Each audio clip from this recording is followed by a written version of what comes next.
Hello दोस्तों, स्वागत है आपका अपने चैनल टीचिंग हब में। आज हम लोग देखने वाले हैं एनसीईआरटी नोट्स, जो कि सामान्य विज्ञान का है दोस्तों। क्लास 6 से लेकर 12 तक के ओल्ड एनसीईआरटी और न्यू एनसीईआरटी दोनों को सम्मिलित करके इस पुस्तक को बनाया गया दोस्तों। ये बेस्ट बुक है फॉर ऑल कॉम्पिटिटिव एग्जाम के लिए। अगर इसका पीडीएफ आप लोगों को चाहिए तो डिस्क्रिप्शन में टेलीग्राम का लिंक दिया हुआ है, वहाँ जाकर जुड़ जाएँ दोस्तों। वहाँ इसका पीडीएफ आप लोगों को मिल जाएगा। और ये फिजिक्स की लास्ट क्लास है दोस्तों। चलिए दोस्तों, आगे आज का क्लास स्टार्ट करते हैं। अध्याय 15 तारे एवं सौर परिवार। स्रोत के रूप में देखते हैं दोस्तों तो एनसीईआरटी क्लास 8 चैप्टर 17 तारे एवं सौर परिवार से जो है इस चैप्टर को बनाया गया है। चलिए दोस्तों, आज का क्लास स्टार्ट करते हैं।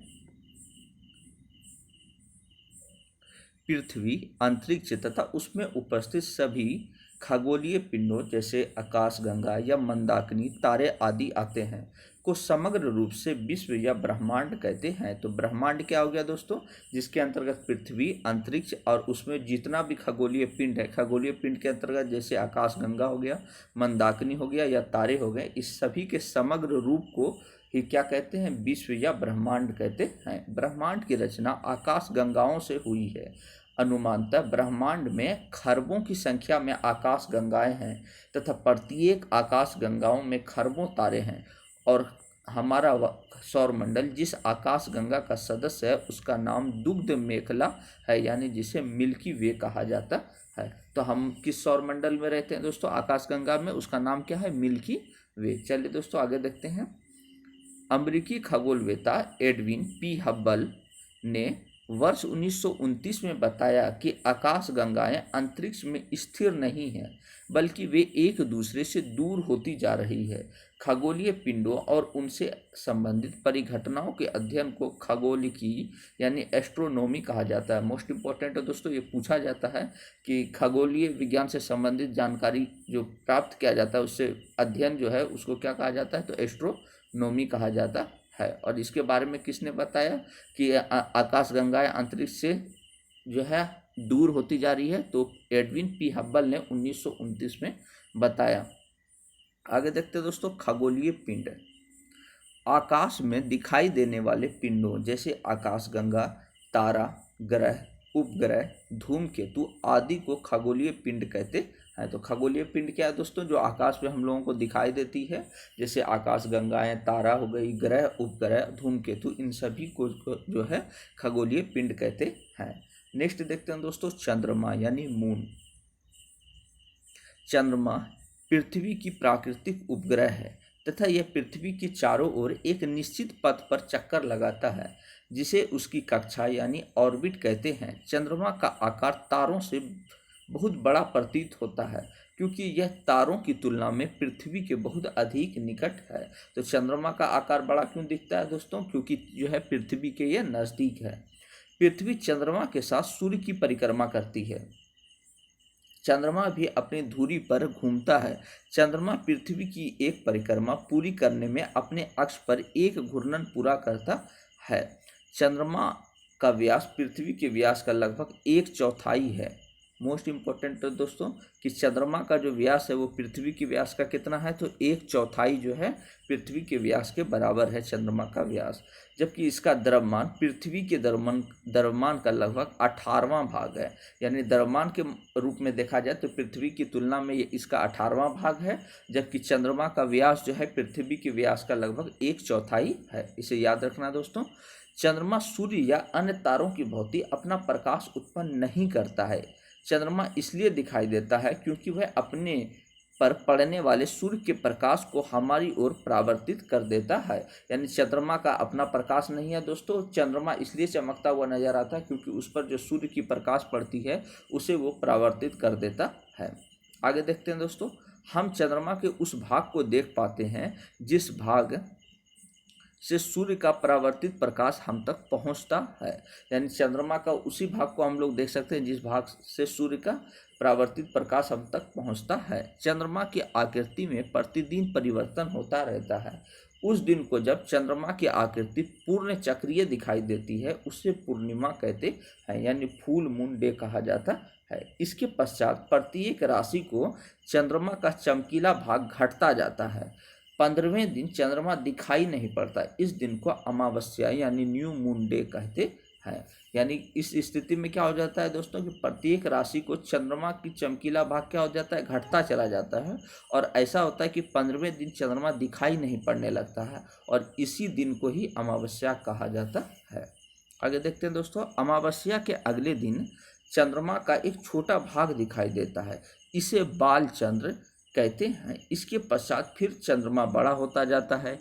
इस प्रकार पूरे माह तक दिखाई देने वाली चंद्रमा के प्रदीप्त भाग की विभिन्न आकृतियों को चंद्रमा की कलाएं यानी फेज ऑफ द मून कहते हैं। चंद्रमा का पृष्ठ देखते हैं दोस्तों, चंद्रमा का पृष्ठ धूल भरा तथा निर्जन है। इस पर विभिन्न आयनों के गर्त तथा खड़ी ढाल वाले ऊंचे पर्वत भी हैं। इनमें से कुछ पर्वत तो ऊंचाई में पृथ्वी के सर्वाधिक ऊंचाई के पर्वतों के समान हैं, जबकि चंद्रमा पर ना तो वायुमंडल है और ना ही जल। मोस्ट इम्पोर्टेंट है दोस्तों कि चांद पर जो है विभिन्न आयनों में जो है गर्त है, यानी बहुत सारा गहराई है दोस्तों, और ऊंचे ऊंचे पर्वत भी हैं। और कुछ पर्वत तो इतने ऊंचे हैं दोस्तों कि पृथ्वी के सर्वाधिक ऊंचाई का जो पर्वत है उससे भी ऊंचे हैं या उसके समान है। चंद्रमा पर ना तो वायुमंडल है और ना ही जल है। आगे देखते हैं दोस्तों, तारे। ऐसे खगोलीय पिंड जो अत्यधिक गर्म होते हैं तथा इनका अपना प्रकाश होता है, तारे कहलाते हैं। तो तारे क्या है दोस्तों कि एक अत्यधिक गर्म प्रकार का क्षेत्र है दोस्तों, और इनका अपना प्रकाश होता है, इसे ही तारे कहते हैं। तारे लगातार ऊष्मा और प्रकाश उत्सर्जित करते हैं। तारे पृथ्वी के आकार की तुलना में बहुत बड़े हैं और कई तारे सूर्य से भी बड़े हैं। तारे छोटे प्रतीत होते हैं क्योंकि वे हमसे दूर होते हैं। और सूर्य भी एक तारा है। मोस्ट इम्पोर्टेंट है दोस्तों कि सूर्य भी क्या है, एक तारा है जो पृथ्वी के सबसे निकट है। मोस्ट इम्पोर्टेंट है दोस्तों, पूछा जाता है पृथ्वी के सबसे निकट कौन सा तारा है, तो सूर्य ही जो है वो पृथ्वी के सबसे निकट का तारा है। सूर्य बहुत बड़ा और चमकीला दिखाई देता है क्योंकि यह किसी अन्य तारे की तुलना में हमारे अधिक निकट है। तारे को केवल रात में देखा जा सकता है। वैसे तो तारे दिन के समय आकाश में मौजूद होते हैं, लेकिन सूर्य के तेज प्रकाश के कारण हम उन्हें दिन में नहीं देख सकते हैं। आगे देखते हैं दोस्तों,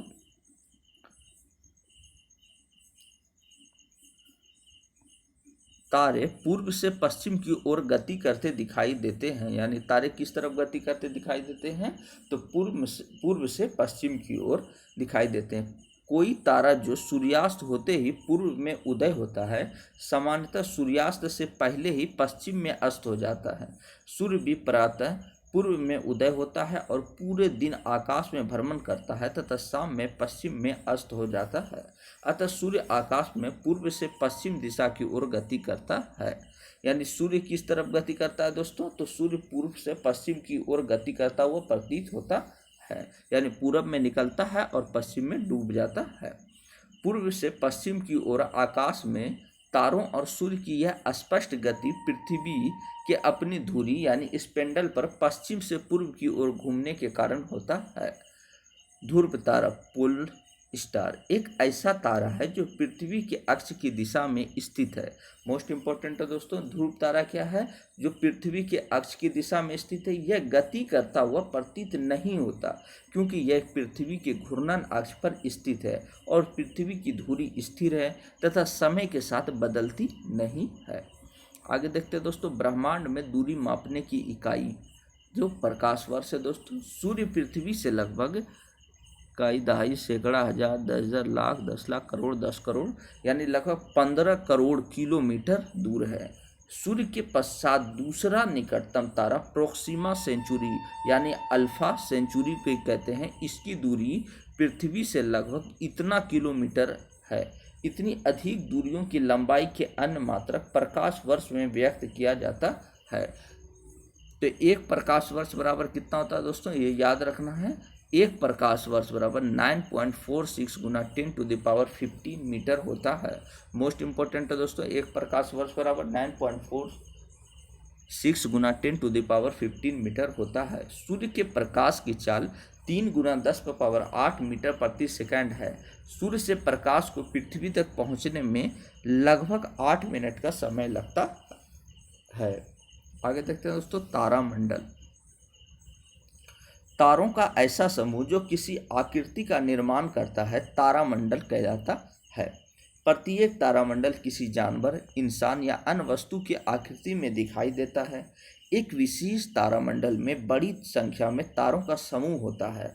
उनमें से कुछ चमकीले होते हैं और नग्न आंखों से आसानी से देखे जा सकते हैं। वे सभी तारे जो तारामंडल बनाते हैं समान दूरी पर नहीं होते हैं, परंतु वे आकाश में ठीक एक ही रेखा में होते हैं।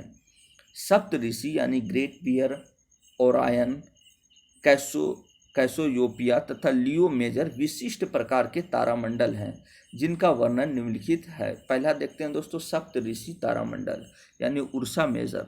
यह तारामंडल सबसे लोकप्रिय तारामंडल है और इस तारामंडल को बिग डिफर, बिग बियर अथवा अर्सो मेजर भी कहते हैं। इस तारामंडल में 7 सुस्पष्ट तारे होते हैं और इसकी आकृति कलछी या प्रश्न चिन्ह जैसी प्रतीत होती है। देखते हैं दोस्तों सप्तऋषि तारा के बारे में।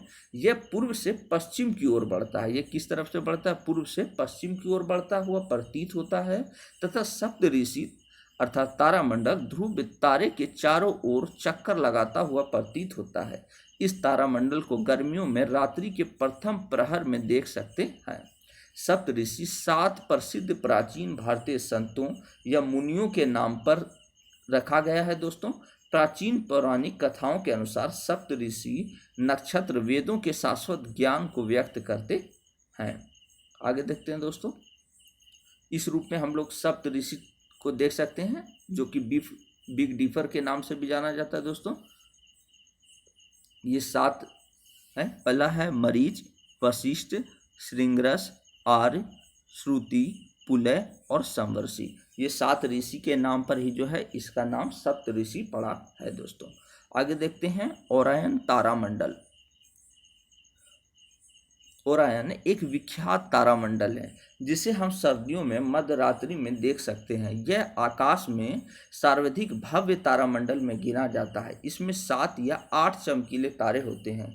इसे शिकारी भी कहते हैं। तो मोस्ट इम्पोर्टेंट है दोस्तों, किस तारे को शिकारी के रूप में भी जाना जाता है? तो ओरायन तारामंडल को शिकारी के रूप में भी जाना जाता है। आकाश में सबसे अधिक चमकीला तारा सीरियस यानी लुब्धक ओरायन के निकट दिखाई देता है। तो आकाश में सबसे चमकीला तारा कौन सा है दोस्तों? तो सीरियस जो है सबसे ज़्यादा चमकीला तारा है आकाश में, जो कि ओरायन के निकट ही दिखाई देता है। आगे देखते हैं दोस्तों। इस रूप में देख सकते हैं ये ओरायन हो गया दोस्तों, जिसमें मुख्य रूप से जो है 7 तारे या 8 तारे होते हैं और इसी के बगल में सीरियस नाम का एक तारा पाया जाता है जो कि आकाश में सबसे अधिक चमकीला तारा कहलाता है। आगे देखते हैं दोस्तों कैसोयोपिया तारामंडल। उत्तरी आकाश में एक अन्य प्रमुख तारामंडल कैसियोपिया है। यह सर्दियों में रात्रि के प्रथम प्रहर में दिखाई देता है। यह अंग्रेजी के अक्षर W अथवा M के बिगड़े रूप जैसा दिखाई देता है। इस रूप में हम लोग देख सकते हैं दोस्तों। इस रूप में या तो W या M के रूप में इसे देख सकते हैं।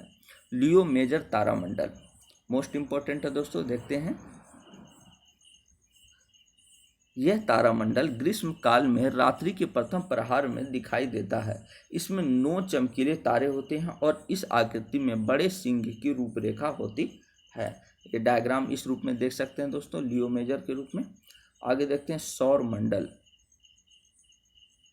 सूर्य तथा इसकी परिक्रमा करने वाले खगोलीय पिंडों से मिलकर सौर मंडल यानी सोलर सिस्टम बना होता है।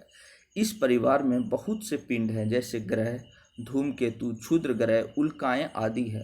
सूर्य तथा इन पिंडों के बीच गुरुत्वाकर्षण बल के कारण ये पिंड सूर्य की परिक्रमा करते रहते हैं। पृथ्वी भी सूर्य की परिक्रमा करती है और यह सौर परिवार का एक सदस्य है। यह एक ग्रह है और इसके अतिरिक्त 7 अन्य ग्रह हैं। यानी टोटल कितने ग्रह हैं दोस्तों? तो 8 ग्रह हैं। सूर्य तथा ग्रहों का वर्णन निम्नलिखित है। पहले देखते हैं दोस्तों सूर्य सबसे निकटतम तारा है और यह निरंतर विशाल मात्रा में ऊष्मा तथा प्रकाश उत्सर्जित कर रहा है। पृथ्वी की लगभग समस्त ऊर्जा का स्रोत सूर्य ही है। वास्तव में सभी ग्रह की ऊष्मा प्रकाश की ऊर्जा का प्रमुख स्रोत सूर्य ही है। नेक्स्ट देखते हैं दोस्तों ग्रह। ऐसे विशाल खगोलीय पिंड जो बंद दीर्घवृत्ताकार कक्षाओं में सूर्य की परिक्रमा करते हैं ग्रह कहलाते हैं। ग्रहों का अपना प्रकाश नहीं होता। ग्रहों तथा तारों में अंतर करने की सरलतम विधि यह है कि तारे टिमटिमाते हैं जबकि ग्रह ऐसा नहीं करते हैं, क्योंकि ग्रह में जो है अपना प्रकाश नहीं होता है। प्रत्येक ग्रह एक निश्चित पथ पर सूर्य की परिक्रमा करता है। इस पथ को कक्षा यानी ऑर्बिट कहते हैं। किसी भी ग्रह द्वारा सूर्य की एक परिक्रमा पूरी करने में लगे समय को उस ग्रह का परिक्रमण काल कहते हैं। ग्रहों की सूर्य से दूरी बढ़ने पर उनके परिक्रमण काल में भी वृद्धि हो जाती है।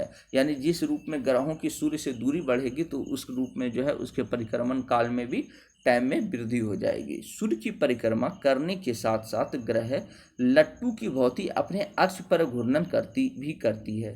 किसी ग्रह द्वारा एक घूर्णन पूरा करने में लगने वाले समय को उसका घूर्णन काल कहते हैं। ग्रहों का वर्णन निम्नलिखित है। पहले देखते हैं दोस्तों बुध, जो कि सूर्य के सबसे निकटतम ग्रह है। यह हमारे सौर परिवार का लघुत्तम ग्रह है, यानी सबसे छोटा ग्रह है दोस्तों।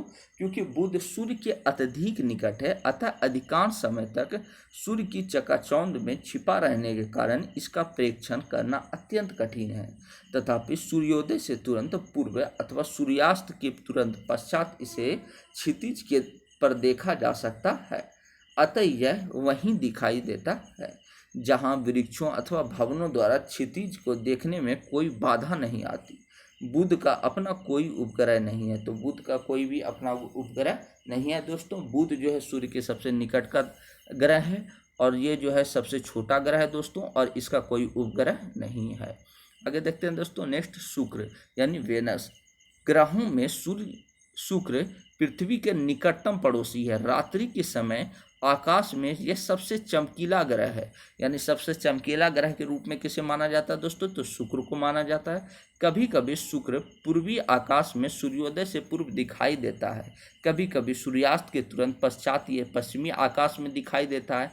इसलिए इसे प्रायः या प्रभात तारा यानी प्रातः तारा अथवा सांध्य तारा कहते हैं। यह तारा नहीं है, जबकि शुक्र का अपना कोई उपग्रह नहीं है दोस्तों। तो मोस्ट इंपॉर्टेंट, बुध और शुक्र दोनों का कोई उपग्रह नहीं है दोस्तों।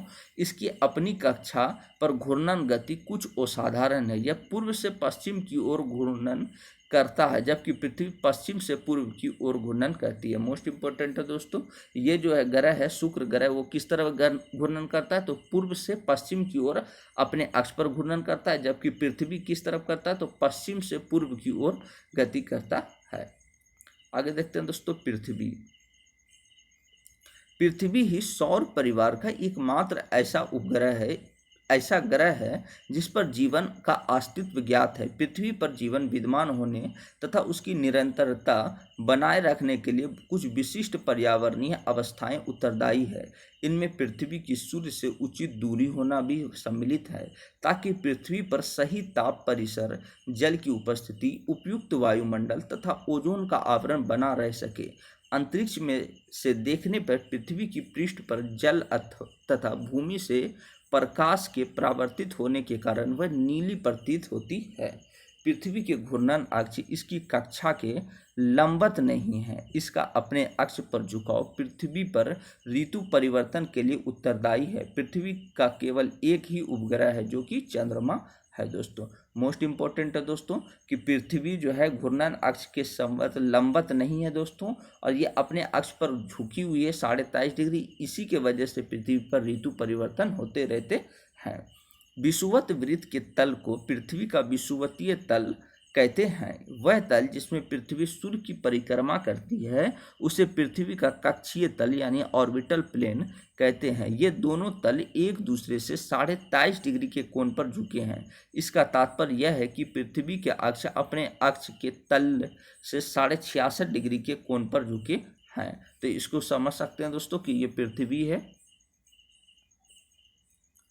ये पृथ्वी है दोस्तों। और ये पृथ्वी जो एंगल के रूप में देखा जाए तो ये जो है 23.5 डिग्री के एंगल में झुकी हुई है दोस्तों, जबकि ये यहाँ से पूरी तरीके से देखा जाए अपने अक्ष से इस तरीके से तो ये 23.5 डिग्री है और इधर 66.5 डिग्री होता है। आगे देखते हैं दोस्तों फिगर को इस तरीके से साफ में देख सकते हैं दोस्तों, ये फिगर हो गया। तो ये मूल रूप से, और पृथ्वी जो है इस तरीके से जो है थोड़ा 23.5 डिग्री एंगल, तो ये ऊपर से 23.5 डिग्री एंगल से झुकी हुई है दोस्तों, जबकि ये अक्ष से बोला जाए नीचे से तो 66.5 डिग्री कोण पर झुकी हुई है। आगे देखते हैं दोस्तों, मंगल ग्रह। पहला ग्रह जो पृथ्वी की कक्षा से बाहर है उसे मंगल के नाम से जाना जाता है। यह थोड़ा लाल रंग का लगता है और इसलिए इसे लाल ग्रह यानी रेड प्लैनेट भी कहा जाता है। मंगल के दो छोटे प्राकृतिक उपग्रह हैं, अर्थात फोबोस और डीमोस। तो दो उपग्रह कौन कौन से हैं मंगल के दोस्तों? तो फोबोस और डीमोस जो है दो उपग्रह हैं जो कि प्राकृतिक उपग्रह हैं।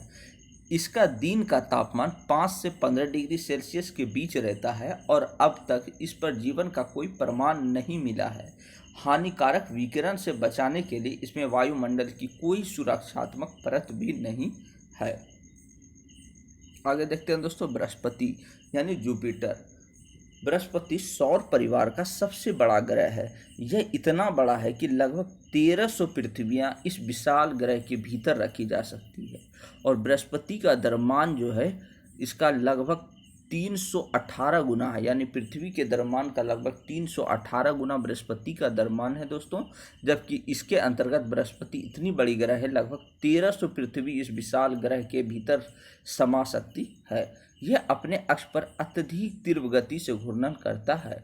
यह रात में आकाश में बहुत चमकीला वस्तु की तरह प्रतीत होता है क्योंकि इसमें घने बादल का वातावरण होता है जो इस पर पड़ने वाले सूर्य के प्रकाश को दर्शाता है।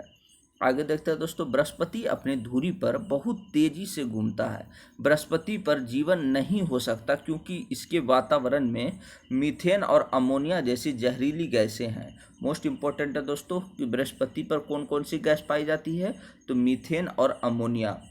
इसके 67 उपग्रह यानी चंद्रमा है और इसके चारों ओर कुछ धुंधले वलय भी हैं। तो वलय जो है दोस्तों बृहस्पति पर भी है दोस्तों और शनि पर भी है। नेक्स्ट देखते हैं दोस्तों, शनि। सूर्य से छठा ग्रह शनि है जो सौर मंडल का दूसरा सबसे बड़ा ग्रह है। पहला कौन हो गया दोस्तों? तो बृहस्पति, और दूसरा सबसे बड़ा ग्रह कौन हो गया? शनि। शनि के बारे में एक तथ्य यह है कि यह सौर मंडल के सभी ग्रहों में सबसे कम घना यानी डेंसिटी है। शनि का घनत्व पानी से भी कम है। जैसे शनि पानी से हल्का है, जो वैसे ही यदि हम पानी के एक बड़े कुंड में इसकी कल्पना करें तो यह पानी पर तैरेगा, यह पानी में नहीं डूबेगा। शनि के चारों ओर वलय की उपस्थिति इसकी विशिष्टता है। इन वलयों के 3 अलग अलग सेट पृथ्वी से दिखाई देते हैं। शनि एकमात्र ऐसा ग्रह है जिसके चारों ओर सुविकसित वलय है। और है ना, इसमें जो हम लोगों ने बृहस्पति में देखा दोस्तों तो वो अल्प विकसित वलय था, जबकि है ना सुविकसित वलय किसमें है? तो शनि में है। आगे देखते हैं दोस्तों, शनि के वलयों को केवल दूरबीन की सहायता से ही देखा जा सकता है। सूर्य से दूर होने के कारण शनि अत्यधिक ठंडा ग्रह है, अतः शनि पर जीवन की कोई अस्तित्व नहीं है। इसके 62 उपग्रह हैं। आगे देखते हैं दोस्तों, नेक्स्ट यूरेनस। सूर्य से 7वां ग्रह यूरेनस है जिसे केवल एक बड़ी दूरबीन की सहायता से देखी जा सकती है। चूंकि यह टेलीस्कोप की सहायता से खोजा गया पहला ग्रह है। मोस्ट इंपॉर्टेंट है दोस्तों कि यूरेनस जो है टेलीस्कोप के जरिए से खोजा गया पहला उपग्रह था दोस्तों। यूरेनस का व्यास पृथ्वी के व्यास से लगभग 4 गुना है, परंतु यह एक दूरबीन के माध्यम से एक छोटी डिस्क के रूप में दिखाई देती है। यूरेनस सूर्य से 7वां ग्रह यूरेनस है जिसे केवल एक बड़ी दूरबीन की सहायता से देखा जा सकता है दोस्तों।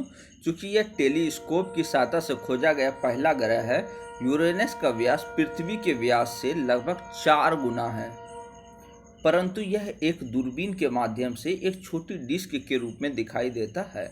यूरेनस और सौर मंडल का तीसरा सबसे बड़ा ग्रह है, यानी यूरेनस जो है सौर मंडल का क्या है दोस्तों? तीसरा सबसे बड़ा ग्रह है। सूर्य की तरह यूरेनस भी पूर्व से पश्चिम की ओर अपनी धुरी पर घूमता है। यह अत्यंत ठंडा ग्रह है और इसका वातावरण जहरीली गैसों से घिरा हुआ है। इन कारणों से यहाँ जीवन संभव नहीं है। यूरेनस के टोटल 27 उपग्रह हैं। तो मोस्ट इम्पोर्टेंट है दोस्तों, इसमें याद रखना है कि सूर्य की तरह यूरेनस भी जो है पूर्व से पश्चिम की ओर गति करता है दोस्तों, और यहाँ जीवन संभव नहीं है दोस्तों। इसके जो है उपग्रह 27 उपग्रह हैं। नेक्स्ट देखते हैं नेपच्यून। सूर्य से 8वां ग्रह नेपच्यून है। यह मुख्य रूप से तरल और जमे हुए हाइड्रोजन और हीलियम गैसों से बना है।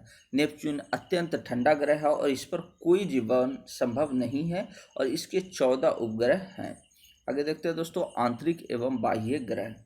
सौर परिवार के प्रथम 4 ग्रह बुध, शुक्र, पृथ्वी और मंगल अन्य 4 ग्रहों की तुलना में सूर्य के अत्यंत निकट है। इन्हें आंतरिक ग्रह कहते हैं। आंतरिक ग्रहों के बहुत कम चंद्रमा होते हैं। वे ग्रह जो मंगल की कक्षा से बाहर हैं, जैसे बृहस्पति, शनि, यूरेनस तथा नेपच्यून, आंतरिक ग्रह की तुलना में कहीं अधिक दूर है। इन्हें बाह्य ग्रह कहते हैं। इनके चारों ओर वलय निकाय है। बाह्य ग्रहों की अधिक संख्या में चंद्रमा होते हैं। आगे देखते हैं दोस्तों सौर परिवार के अन्य सदस्य। ग्रहों तथा उनके उपग्रहों के अतिरिक्त सूर्य अन्य पिंड भी हैं जो सूर्य की परिक्रमा भी करते हैं। ये क्षुद्र ग्रह, धूमकेतु और उल्का पिंड है। ये सभी सौरमंडल के सदस्य हैं। क्षुद्र ग्रहों, धूमकेतुओं और उल्का पिंडों की गति भी सूर्य के गुरुत्वाकर्षण बल द्वारा नियंत्रित होती है, और इनका विवरण निम्नलिखित है। क्षुद्र ग्रह देखते हैं दोस्तों। मंगल तथा बृहस्पति की कक्षाओं के बीच काफ़ी बड़ा अंतराल है, और इस अंतराल को बहुत सारे ऐसे छोटे छोटे पिंडों ने घेर रखा है जो सूर्य की परिक्रमा करते हैं, और इन्हें ही क्षुद्र ग्रह कहते हैं। मोस्ट इम्पोर्टेंट है दोस्तों, क्षुद्र ग्रह कहाँ है? तो मंगल और बृहस्पति के बीच में स्थित क्षुद्र ग्रह है। धूमकेतु दोस्तों, ये भी हमारे सौर परिवार के सदस्य हैं। यह अत्यंत पर्वलीय कक्षा में सूर्य की परिक्रमा करते हैं, परंतु इनका सूर्य का परिक्रमण काल सामान्यतः काफ़ी अधिक होता है। सामान्यतः धूमकेतु चमकीले सिर तथा लंबी पूंछ वाले होते हैं। जैसे जैसे कोई धूमकेतु सूर्य के समीप आता है, उसकी पूंछ के आकार बढ़ती जाती है। किसी धूमकेतु की पूंछ सदैव सूर्य से दूर होती है। तो मोस्ट इम्पॉर्टेंट है दोस्तों, इसमें याद रखना है कि धूमकेतु चमकीले सिर और लंबी पूंछ वाले होते हैं, और जैसे जैसे धूमकेतु सूर्य के समीप आएगा यानी नज़दीक आता है, तो उस स्थिति में इसके पूंछ के आकार क्या होती है दोस्तों? तो बढ़ती चली जाती है। यानी सूर्य के करीब आने पर इसके पूंछ के आकार में बढ़ोतरी होती है दोस्तों, जबकि धूमकेतु की पूंछ सदैव सूर्य से दूर होती है। यानी सूर्य से दूर ही पर ही धूमकेतु की पूंछ होती है। ऐसे बहुत से धूमकेतु ज्ञात हैं जो समय समय पर एक निश्चित काल अंतराल पर दृष्टिगोचर होते हैं। हैली धूमकेतु एक ऐसा धूमकेतु है जो लगभग 76 वर्ष के अंतराल में दिखाई देता है, और इसे 1986 में देखा गया था दोस्तों। नेक्स्ट देखते हैं उल्का और उल्का पिंड। रात्रि के समय जब आकाश साफ हो और चंद्रमा भी ना दिखाई दे रहा हो, तो आप कभी कभी आकाश में प्रकाश की एक चमकीली धारी सी देखी जा सकती। इसे शूटिंग स्टार या टूटता तारा कहते हैं। यद्यपि यह तारा नहीं, इन्हें उल्का कहते हैं। उल्का सामान्यतः छोटे पिंड होते हैं जो यदा कदा पृथ्वी के वायुमंडल में प्रवेश कर जाते हैं। वायुमंडल घर्षण के कारण ये तप्त होकर जल उठते हैं और चमक के साथ शीघ्र ही वाष्पित हो जाते हैं। यही कारण है कि प्रकाश की चमकीली धारी अति अल्प समय के लिए दृष्टिगोचर होती है, और कुछ उल्का आकार में इतनी बड़ी होती है कि यह पूर्णतः वाष्पित होने से पूर्व ही वे पृथ्वी पर पहुंच जाती है। वह पिंड जो पृथ्वी पर पहुंचती उसे उल्का पिंड कहते हैं। उल्का पिंड वैज्ञानिकों को उस पदार्थ की प्रकृति की खोज करने में सहायता करता है जिससे सौर परिवार बना है। और आगे देखते हैं दोस्तों उल्का वृष्टि। जब पृथ्वी किसी धूमकेतु की पूंछ को पार करती है तो उल्काओं की झुंड दिखाई देती है, उसे ही उल्का वृष्टि कहते हैं। नेक्स्ट देखते हैं दोस्तों कृत्रिम उपग्रह। कृत्रिम उपग्रह एक मानव निर्मित अंतरिक्ष यान है जिसे रॉकेट नामक प्रक्षेपण यान की सहायता से पृथ्वी की कक्षा में स्थापित किया जाता है। पृथ्वी के चारों ओर अपनी कक्षा में कृत्रिम उपग्रह की गति पृथ्वी के गुरुत्वाकर्षण खिंचाव के कारण होती है। भारत ने कई उपग्रहों का निर्माण तथा प्रक्षेपण किया है।